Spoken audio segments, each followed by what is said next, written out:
Hello, my dear students.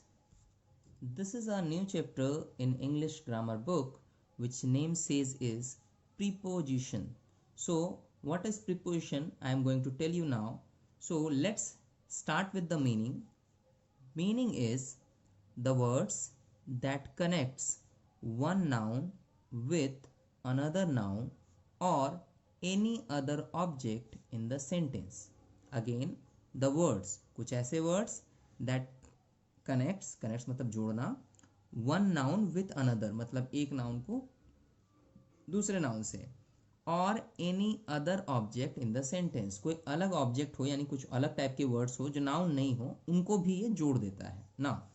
Examples क्या हो सकते हैं प्रीपोजिशंस के? जैसे इन वर्ड का यूज करना, on, at, to, from, these all words you have already seen while you are reading any chapter story, right? हमेशा use होता है in, on, at, to, from, under, over, inside, outside, above, before, after, with, by, etc. which means there are lots of prepositions, right? So हम लोग कुछ common prepositions पढ़ेंगे. We will study some common prepositions which are always being used in our story writing or reading, right? If we are going to write some letters, applications, paragraphs, तो वहाँ पे इन preposition का use commonly होता ही है, right? So we will study those preposition. Apart from that, there are lots of preposition to study. So उतने prepositions आपको यहाँ पे cover नहीं करने हैं वीडियो में, नहीं तो आप अभी याद नहीं रख पाओगे, right? So हम लोग अभी क्या करेंगे, जो basic prepositions हैं जिनका use ज़्यादातर हो जाता है, we will study on that, right? So let's start with the use of all preposition, जिनमें हम कुछ common preposition से discuss करेंगे, right? Now our first preposition which we need to study over here is the use of in. In एक word ऐसा है जो आप बहुत बार सुने हो, right? in word का use कब करते हैं? When we dictate something जो कि अंदर में है, right? Now I'm writing in Hindi. Hindi इसलिए क्योंकि थोड़ा सा इसका मीनिंग हिंदी में भी समझना पड़ेगा, ठीक है? इन का मतलब होता है अंदर. अब नाउ ऐसा नहीं है कि आपको ये समझना है कि सर हिंदी के हिसाब से चलेंगे, बिल्कुल नहीं. You will always study the English in the English way, right? So ऐसे हम मीनिंग इसलिए बता रहे हैं because you need to understand the first basic meaning, then we will use it in sentences in different ways, right? अब अलग अलग type से सेंटेंसेस में यूज करेंगे. नाउ सी ओवर हियर, क्या मैंने बोला? यूज ऑफ इन का मतलब है अंदर के लिए ज्यादातर. नाउ अंदर को कैसे समझेंगे? अंदर का मतलब है कि अगर आप कोई चीज ऐसा देख रहे हो जिसके अंदर मतलब उसके अंदर में कुछ हो रहा हो, ठीक है? जैसे let's have some examples on it. The bread is in the plate, which means जो ब्रेड है वो कहां पर है? In the plate. यहां पे देखो ब्रेड का कनेक्शन प्लेट से बनाने के लिए कि ब्रेड प्लेट पर ही है ना, सो हम क्या यूज कर रहे हैं? इन. प्लेट में है, विच मीन्स कभी कभी हम अंदर के जगह पे हिंदी में शब्द का यूज करते हैं, right? We will use the word में क्योंकि हम बताते हैं कोई चीज किसी के अंदर है. सो हमारा ब्रेड यानी जो रोटी है वो किस में है? प्लेट में है. खाना प्लेट में रहता है, कभी प्लेट के ऊपर प्लेट के नीचे नहीं होता है, इसीलिए हम क्या यूज करते हैं बाबू? In, right? So we will use in जब हम नाउन और अदर नाउन को कनेक्शन बैठाएंगे कि जब कोई किसी के अंदर है. Now see the next example. Now our next example is the boy swims in the pool. Now यहाँ पर भी हम क्या यूज कर रहे हैं? in, which means मैं ये बता रहा हूँ कि the boy वो लड़का swim यानी तैरता है in the pool. कहाँ तैरता है? पूल में. तो पूल में तैरता है ना, पूल के ऊपर नहीं तैरता, राइट? पूल में, वो हमेशा पूल में डुबकी लगा के वहां पे तैरेगा, राइट? सो वहां पे हम क्या यूज कर रहे हैं? इन. अच्छा, डुबकी लगाने का मतलब ये नहीं कि जब किसी चीज को अंदर दिखाओ इन का यूज करते हुए उसमें उसको कूदना ही पड़े, राइट? ऐसा कुछ नहीं है. उसमें वो होगा यानी कोई पर्टिकुलर प्लेस है, कोई जगह है, कोई एरिया है जिसके अंदर वो है, राइट? तो वहां पे हम क्या यूज कर रहे हैं? In. Now let's have some more examples. Now our next sentence is I study in the library, right? क्या मीनिंग निकलता है? आई स्टडी, मैं पढ़ता हूं लाइब्रेरी में, यानी लाइब्रेरी के अंदर जाके पढ़ता हूँ ना. तो लाइब्रेरी एक एरिया है जिसके अंदर हम पढ़ते हैं. सो हम आई स्टडी और लाइब्रेरी इन दोनों को कनेक्ट कैसे कर रहे हैं? इन के थ्रू। इन का मतलब क्या होता है, या तो में लगाएंगे या तो अंदर लगाएंगे। सो आप इसमें क्या बोल रहे हो कि मैं स्टडी करता हूं लाइब्रेरी में या लाइब्रेरी के अंदर, है ना। सो वहां पे हम क्या यूज करेंगे, इन। सो यूज ऑफ इन ऐसे हम यूज करेंगे जब हम कोई चीज किसी के अंदर करते हैं। जैसे ब्रेड प्लेट में है, यानी प्लेट के अंदर ही है ना। प्लेट तो एक एरिया है जिसके ऊपर में तुम सॉरी जिसके अंदर में आप खाना रखते हो, उसके बाहर नहीं फेंक देते हो, राइट। यही ना ही आप एज यानी कॉर्नर में रखते हो कि गिर जाए खाना, तो बीच में रखते हो यानी अंदर रखते हो, तो इसीलिए हम क्या यूज करते हैं, in. Boy swims in the pool, लड़का जो है, अब लड़कियां भी हो सकती है। So the boy swims in the school, pool का मतलब है, सॉरी पूल का मतलब है पूल के अंदर, राइट। सो पूल के अंदर में स्विमिंग हो रही है, पूल के बाहर कोई स्विमिंग कर ही नहीं सकता, राइट। नाउ दस आई स्टडी इन द लाइब्रेरी, हम कहाँ स्टडी करते हैं, लाइब्रेरी में करते हैं। लाइब्रेरी का मतलब क्या होगा, वो एक एरिया है जहां पे अंदर में बैठ के हम काम कर रहे हैं, क्या कर रहे हैं, पढ़ाई कर रहे हैं, स्टडी कर रहे हैं। सो वहां पे भी क्या यूज करेंगे, in. Now the use of in is ended over here. अब हम दूसरा प्रीपोजिशन देखेंगे। Now see my dear students, use of on, क्या वर्ड है, ऑन, ओ एन। ये क्या लिखा हुआ है, ओ एन। ऑन का मतलब क्या होता है, ऊपर, जिसको हम यूज करते हैं ऑन सरफेस ऑफ समथिंग। यहाँ पे भी देखो मैंने ऑन लगाया, right. On surface of something मैंने सतह पर, किसी चीज के ऊपरी परत पर, सतह पर अगर कुछ है, ऊपर पे कुछ है, तो इंग्लिश में उसे कहते हैं ऑन। इसके लिए हम कुछ एग्जांपल्स लेंगे। Let's have some examples. Now our first example is the book is on the table. Now आपको पता है कि हम जब कोई किताब रखते हैं टेबल पर, तो टेबल के ऊपर रखते हैं, टेबल के अंदर नहीं घुसा देते हैं, राइट। अब आप बोलोगे सर हम तो ड्रॉर में रख सकते हैं, बट यहाँ पे मैं ड्रॉर की बात नहीं कर रहा ना, मैं सिर्फ टेबल की बात कर रहा हूँ। तो हम टेबल पर कहाँ पे कुछ रखते हैं, सब कुछ ऊपर में रखते हैं ना, which means the book must be on table, वो हमेशा टेबल पर ही हो पाएगा, राइट। सो हम यहाँ पे कौन सा प्रीपोजिशन यूज करते हैं, ऑन। यहाँ पे कैसे रिलेशन बन रहा है कि बुक को टेबल पे कैसे रख रहे हैं, तो ऑन यानी टेबल के ऊपर रख रहे हैं। टेबल से लटका के नहीं रखते हैं, टेबल के कॉर्नर में नहीं रखते हैं, हमेशा टेबल के ऊपर कहीं पे रखते हैं। अब आप लेफ्ट में रखो, राइट में रखो, doesn't matter, right. So on का यूज हम करेंगे जब किसी सरफेस पे कोई चीज रखनी पड़ती है। We will always kept on that, मतलब वहां पे वो चीज पड़ी होगी, है ना। Our next example is he is standing on the roof. Now इसका मतलब क्या होता है, स्टैंडिंग का मतलब होता है खड़ा है, वो स्टिल वहां पे खड़ा है ना। सो किस पे खड़ा है, रूफ में। अब बताओ छत के अंदर तो कोई खड़ा होता नहीं है, ना ही छत के नीचे लटकता है कोई, right. So what we can do with the roof is कि we can stand on the roof, मतलब हम छत पर खड़े हैं, छत के ऊपर खड़े हैं ना। सो वहां पे हम यूज करेंगे ऑन, राइट। चलो let's have some more examples. Our next example is she is sleeping on the bed. Now यहाँ पर भी आप देखो she मतलब जो लड़की है, she किसके लिए यूज करते हैं, फीमेल के लिए, he किसके लिए यूज करते हैं, मेल के लिए, right. Do not forget. So she is sleeping, वो सो रही है, बट कहाँ सो रही है, on the bed. On the bed, bed मतलब जो आपका बिस्तर होता है जिसमें हम लोग सोते हैं, वो वहां पर सो रही है। अब वहां पर सोने का मतलब वो कहाँ सो रही है, बेड के अंडर यानी नीचे सो रही है, बेड के किनारे पे सो रही है, बेड से लटक के सो रही है, ऐसा कुछ तो है नहीं। तो वहां पर हम यूज क्या करते हैं, ऑन, क्योंकि हमेशा हम कहाँ पे सोते हैं, बेड के ऊपर। ऊपर का मतलब यहाँ पर क्या होता है, ऑन सरफेस ऑफ समथिंग, किसी चीज की सतह पर रहना। मतलब मान लो आपका टेबल है, तो टेबल का जो ऊपरी सतह है, ऊपर का जो सरफेस है, बुक वहां पर रखी है, तो the book is on the table. छत जो है, छत के ऊपरी सतह पर है ना, हम लोग खड़े हैं। So he is standing on the roof, है ना, ऑन द रूफ हो जाएगा। She is sleeping on the bed, bed के ऊपर ही सोया जाता है, बेड के अंदर कोई नहीं सोता, राइट। सो वहां पे हम क्या यूज करेंगे, on. So this is the kind of examples, these are all kind of examples for the use of on, that कि जब भी कोई चीज किसी के ऊपर हो या फिर उसके सरफेस पे हो, तो हम क्या यूज करेंगे, ऑन यूज करेंगे। So we will have some examples at the end of the video, जहां पर हम क्या देखेंगे कि डिफरेंट टाइप्स ऑफ सेंटेंसेस में कैसे इन, ऑन और बाकी प्रिपोजिशंस का यूज करेंगे।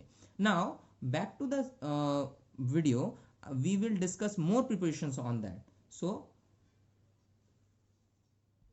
stay connected with the video till the end, okay? This is our next preposition, my dear students. This preposition name is at. Spelling क्या है, a t, at.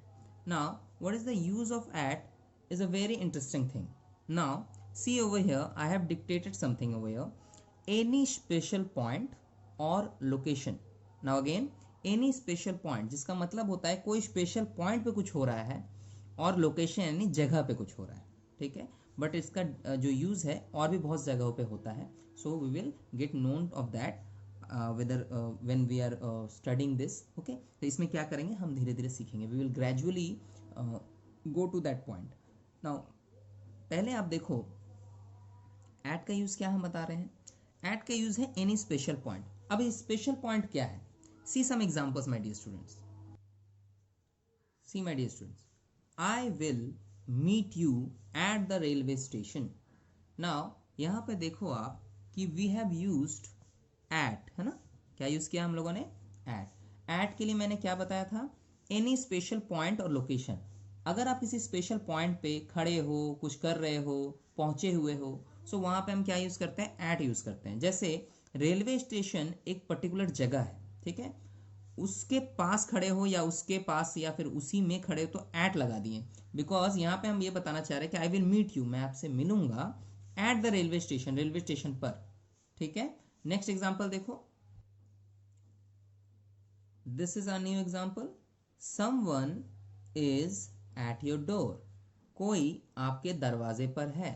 अब ये दरवाज़ा क्या कोई स्पेशल पॉइंट है, बिल्कुल है, घर का वो दरवाज़ा जहाँ पे लोग आके बेल बजाते हैं, जहाँ से वो अंदर आते हैं, वो एक स्पेशल पॉइंट ही है, एक स्पेशल लोकेशन ही है। इसलिए हम उसके लिए क्या यूज़ करते हैं, एट यूज़ करते हैं, which mean someone is at your door, कोई आपके दरवाजे के पास खड़ा है या दरवाजे पर खड़ा है। तो उस केस में हम क्या करेंगे बाबू, उस केस में हम ऑन का यूज नहीं करते। आप बोलोगे सर दरवाजा पर खड़ा है, ऊपर आप बोल रहे हो क्या, तो दरवाजे के ऊपर जाके थोड़ी खड़ा होता है, दरवाजे पे के सामने खड़ा हो जाता है, जो कि एक स्पेशल पॉइंट है जहां पे वो खड़ा है। So that's why we have used over here at, okay. Now see here my dear students, as I said you earlier that the use of at is sometime very interesting। अभी मैंने क्या explain किया, what I have explained over here is कोई special point होना चाहिए, कोई special location होना चाहिए, तो एट लगा देंगे। Likewise I will meet you, railway station में मिलना है ना, तो एट लगा दिए, एट द रेलवे स्टेशन, तो पता रहेगा एकदम एग्जैक्टली रेलवे स्टेशन पर ही मिलना है, कहीं और नहीं जाना है। Someone is at your door, आपके उसी डोर पे खड़ा है जहां से बेल बजा के कोई भी अंदर आता है, तो उस डोर पे जाओ, यानी एट हो गया। Now I take dinner at 9 o'clock। अब ये टाइम है, कोई लोकेशन तो है नहीं, राइट, कोई स्पेशल पॉइंट भी दिखाई नहीं देता, फिर भी सर ने एट लगा दिया। Why I have put at over here. अब यहाँ पर थोड़ा सा और समझो एट का यूज, राइट। एट का use neither use for any special point और location, okay, nor use for any other things. आपको ये समझना है कि एट तभी यूज करेंगे जब आप एग्जैक्ट किसी चीज की बात कर रहे हो। अब इसको थोड़ा और अच्छा कर देते हैं, शुरू में बताते हैं तो उतना अच्छा समझ में नहीं आता, अब आप धीरे धीरे इसको समझ, gradually you will get to know कि एट एक्चुअली में कहाँ कहाँ लग सकेगा। जब एग्जैक्टली किसी चीज की बात करते हैं, अब वो लोकेशन भी हो सकता है, पॉइंट भी हो सकता है, और यहाँ पे मैंने क्या मेंशन कर दिया everyone, time, right.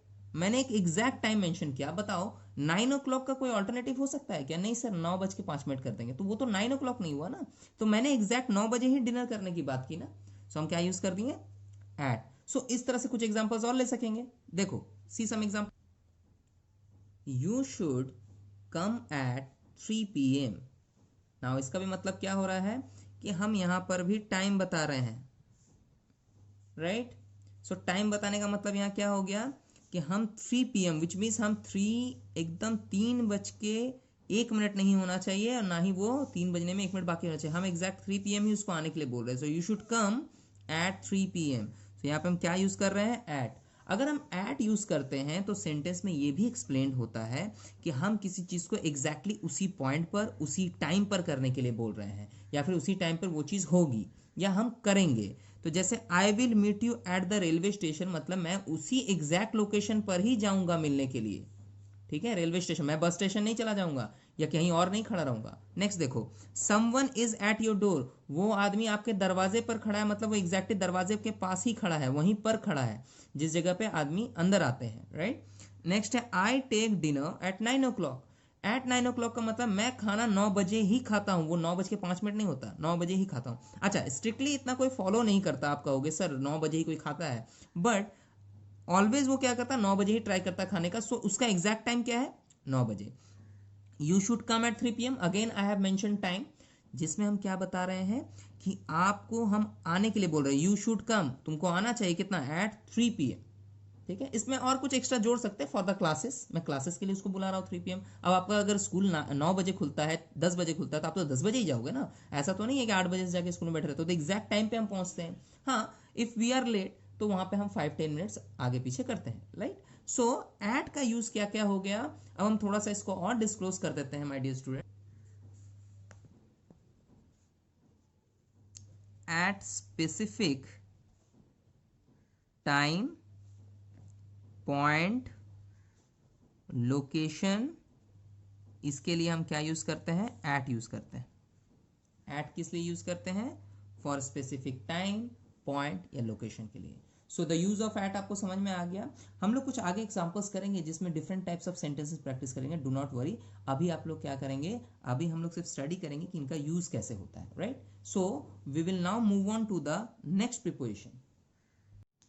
Now this is our next preposition my dear students, use of to. आप लोगों ने TO2 इस वर्ड का यूज बहुत देखा है, and along with that you have always use this words in the sentences जब हम कभी किसी तरफ जाते हैं। जैसे एक सेंटेंस आपने हमेशा सुना है, which is the common in everyone, which is I am going to school. ये हमेशा हम लोग बोलते हैं, I am going to school, right. So समझ में आता है आप टू क्यों यूज करते हो स्कूल को।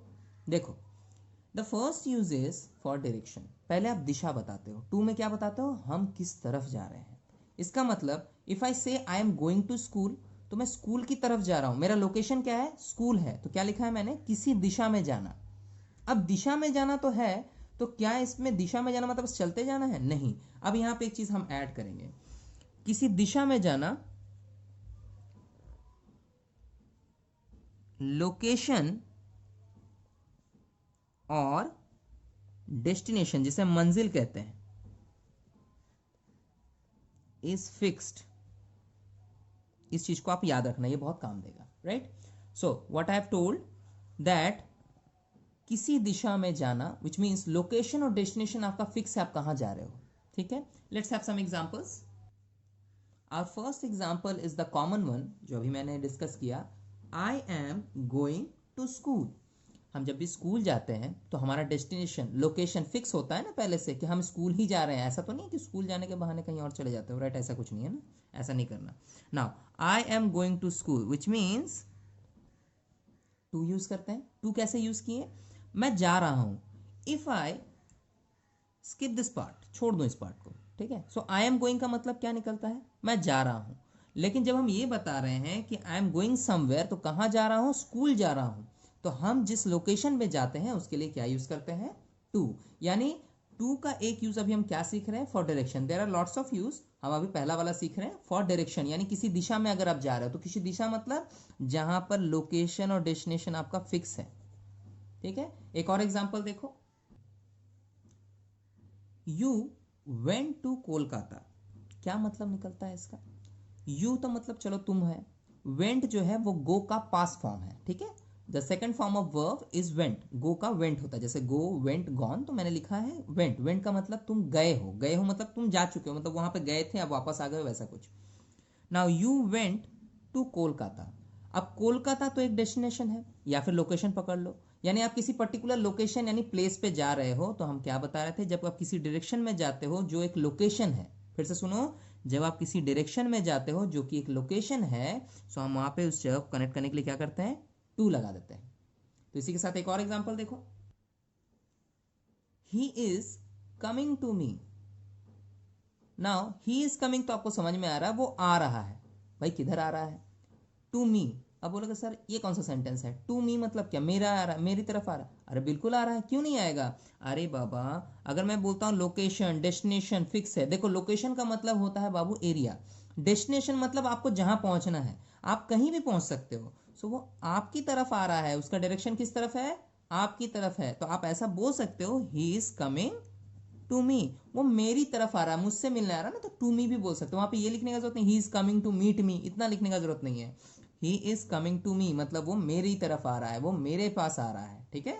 सो इसको हम क्या कह रहे हैं, फॉर डायरेक्शन, जब किसी देश में हम किसी दिशा में हम जाते हैं, उसका कोई लोकेशन या डेस्टिनेशन आपने फिक्स कर रखा है कि वहां जा रहे हैं। इसका मतलब he is coming to me का ऑपोजिट भी हो सकता है, वो भी देख लेते हैं। सी ओवर हियर, मैंने इसको रिवर्स कर दिया, I am coming to you, me का बना दिया आई एंड ही का बना दिया यू। सो हम यहाँ पे ये भी तो बोल सकते हैं कि I am coming to you, मैं तुम्हारी तरफ जा रहा हूँ, right. So I am coming to you, ठीक है। सो यहाँ पे भी क्या लगा दिया मैंने, टू। तो क्या समझाया टू का पहला use, if you are going to explain the direction, कि हम कहाँ जा रहे हैं, किस तरफ जा रहे हैं, लोकेशन मेरा बताया हुआ है। याद रखना ये पॉइंट बहुत इंपॉर्टेंट है, डायरेक्शन में जाना जरूरी नहीं है। The main important point is कि जहां भी जा रहे हैं उसका लोकेशन और डेस्टिनेशन आपने फिक्स कर रखा है कि मैं वहीं जाऊंगा, ठीक है। So the first use of to, क्या सीख रहे हैं, टू का यूज हो चुका है फॉर डायरेक्शन। डायरेक्शन यानी किसी जगह जाना, जैसे स्कूल जा रहे हैं, कोलकाता गए थे। टू मी, मैं तुम्हारी तरफ जा रहा हूं, तुम मेरी तरफ आ रहे हो। इस तरह करके हम सारे सेंटेंसेस बना सकते हैं, ठीक है। Now my dear students, see over here, this is the next use of to। अभी हम to वाला ही सीख रहे हैं, t और to का यूज दूसरा भी है। पहला था डायरेक्शन के लिए, किसी तरफ जा रहे हैं, right. Now the next one is for telling the purpose और रीजन अबाउट समथिंग। मतलब जब हम कोई पर्पस बता रहे हैं, पर्पस का मतलब क्या हो गया, जब हम बता रहे हैं कि क्या कर रहे हैं, किस लिए कर रहे हैं, उस वक्त भी हम टू का यूज करते हैं किसी किसी सेंटेंस में। क्या बताते हैं, रीजन बता देते हैं, पर्पस बता देते हैं, फॉर समथिंग, किसी चीज के लिए। अब इसका एग्जांपल देखेंगे तो ज्यादा समझ में आएगा। So we will take the example right now. See my dear students, I will go to school to study. ना बोलोगे सर ऑलरेडी तो हमने यहाँ टू लगा दिए, फिर से आप टू लगाए। Why not, we can use to type of preposition in particular sentence, हो सकता है। And sometimes it can be similar, वो दोनों एक ही हो सकता है। यानी एक बार हम लोग यहाँ पे टू यूज कर रहे हैं डायरेक्शन के लिए, और यहाँ पर हम पर्पस दे रहे हैं कि टू स्टडी, किस लिए मैं जा रहा हूँ स्कूल, स्टडी करने के लिए। रीजन दे रहा हूँ ना, पर्पस दे रहा हूँ, मैं अपना मतलब बता रहा हूँ कि मैं वहां पे क्यों जा रहा हूँ, पढ़ने के लिए जा रहा हूँ, ठीक है। इसी तरह से कुछ सेंटेंस और देखेंगे। She came here to sing, वो यहाँ आई है ताकि वो गाना गा सके, राइट। फिर से सुनो, she came here to sing, वो आई है, क्यों आई है, पर्पस देखो, रीजन देखो, टू सिंग, गाना गाने के लिए। तो हम यहाँ पर भी टू यूज कर सकते हैं। तो ये वो भी प्रीपोजिशन का यूज है जहां पे हम डायरेक्शन नहीं बताते, आप क्या गाने की तरफ जा रहे हैं, ऐसा तो कुछ है नहीं। बट यहाँ पे देखो, अब यहाँ पे तो दो प्रीपोजिशन नहीं दिख रहे ना, so you are not getting confused on it. So यहाँ पर हम क्या कर रहे हैं, टू का यूज कर रहे हैं। इसका मतलब हम बता रहे हैं कि वो आई है गाना गाने के लिए, यानी हम पर्पस बता रहे हैं, ठीक है। Let's have another example. Now our next example is we are watching this video to learn English. यही कर रहे हैं ना हम लोग, क्यों देख रहे हो आप, स्टोरी सुना रहा हूं, बिल्कुल नहीं।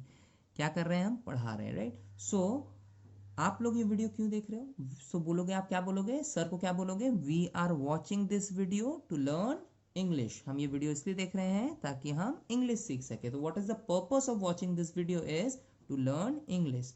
तो these kind of sentences use with the preposition to explain the purpose और रीजन। आपको रीजन और पर्पस देने के लिए ये यूज करेंगे, ठीक है।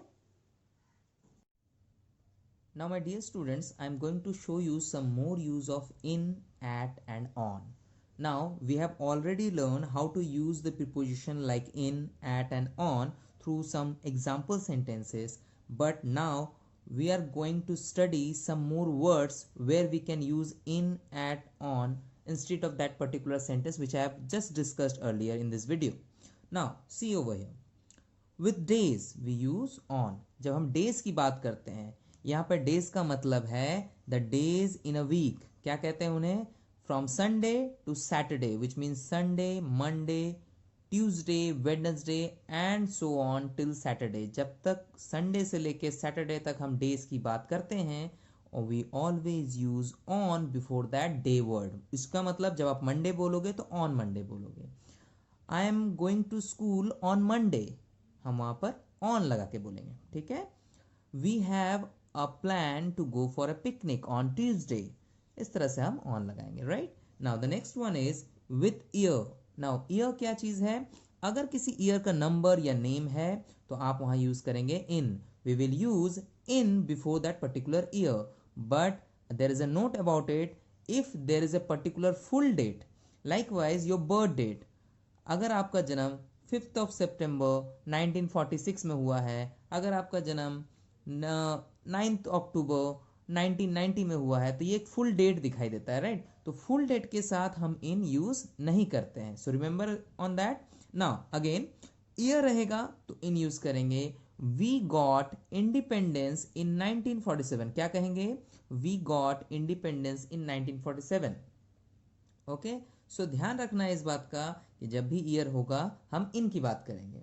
Okay, next, with morning and evening we use in. Again एक इनका यूज आ गया, क्या है? अगर हम मॉर्निंग कहते हैं, जैसे I wake up early in the morning, क्या बोलेंगे? इन द मॉर्निंग या इन मॉर्निंग, आप पकड़ो। इन इवनिंग, इवनिंग के लिए भी क्या यूज करते हैं? इन यूज करते हैं। वैसे दो टाइमिंग और भी है डे ड्यूरेशन में, एक होता है आफ्टरनून, एक होता है नाइट, ठीक है। अगर मैं आफ्टरनून की भी बात करूं तो वहां पर भी इन ही यूज होता है। I have not mentioned over here, but आप आफ्टरनून में भी इन ही लगाएंगे। सो इन मॉर्निंग, इन इवनिंग, ये आपका हो गया use of in before the word morning and evening. Now so what we will use for night. Night के लिए क्या यूज करते हैं? नाइट के लिए यूज करते हैं हम एट, एट, यानी जब भी नाइट की बात होगी, मतलब the word night will have the preposition at, यानी I sleep at night at 9 o'clock। देखो दो चीज हो गया ना, यानी हम यहाँ पर नाइट की बात कर रहे हैं तो क्या लगाएंगे? एट लगाएंगे। और मैंने एक टाइमिंग भी आपको मेंशन किया। अब टाइमिंग का बात मैंने ऑलरेडी इस वीडियो में डिस्कस किया है कि whenever I will say about any exact time, exact location, ठीक है, उस वक्त हम क्या लगाते हैं? एट लगाते हैं। Remember one thing, exact time, exact location, यानी किसी स्पेसिफिक चीज की एग्जैक्ट लोकेशन या टाइम बता दें तो हम एट यूज करते हैं। तो एट नाइट भी है, और टाइम अगर 9 o'clock है तो एकदम एग्जैक्ट टाइम आपका 9 o'clock भी है, तो वहां पे भी एट लगेगा, ठीक है। इस चीज का ख्याल रखना है। Next one is with full date with year. क्या मैंने कहा है? Full date with year. I just reminded you कि हम लोग जब भी फुल डेट की बात करेंगे तो वहां पर इन का यूज नहीं करेंगे। Likewise I said earlier that year के नेम के साथ आप इन यूज करोगे, लेकिन फुल डेट रहेगा तो नहीं यूज करना है ना। So with full date with year, मतलब जब एक पूरी डेट होगी ईयर के साथ तो हम क्या यूज करते हैं? ऑन। सो ऑन के साथ किस तरह से लिखेंगे? जैसे on 15th of August 1947, on 4th July, on 2nd अक्टूबर। इस तरह से हम डेट्स को पढ़ेंगे, यानी फुल डेट के साथ ऑन लगेगा और ओनली ईयर लिखा रहेगा, so we will use in the preposition. Okay,